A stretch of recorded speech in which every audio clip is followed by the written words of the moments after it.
識粵語嘅朋友都知啦，粵語裏邊執番劑呢個詞呢，通常就唔係指字面嘅意思，而係指男女之事。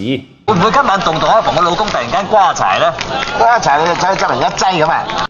咁執番劑同男女之事有乜關係呢？原來所謂執番劑呢，原本嘅意思係去執番劑涼茶。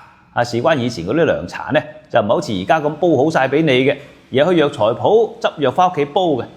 咁涼茶嘅功效呢係降火啊嘛，而男女之事呢喺大家理解之中係亦都有降火嘅功效嘅。事關興奮嗰陣就叫欲火焚身啊嘛，係嘛？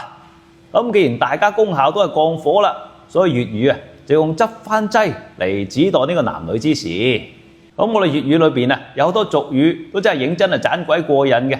咁大家如果想了解多啲，又或者想俾小朋友學習下呢，就不妨試下呢一副粵語啤啤夫。咁呢一副啤係我哋廣東人民出版社粵語文化研究院出品。除咗可以用嚟打啤之外，每一張牌上邊仲有一個粵語嘅俗語，配上生動有趣嘅插圖。咁唔明白嘅呢，仲可以掃碼聽，或者係點讀嘅，真係寓教於樂、一箭雙雕嘅粵語文創嚟嘅。咁喜歡粵語文化嘅朋友，又或者係想教細路講粵語嘅朋友呢，都不妨整副翻去試試啦噃。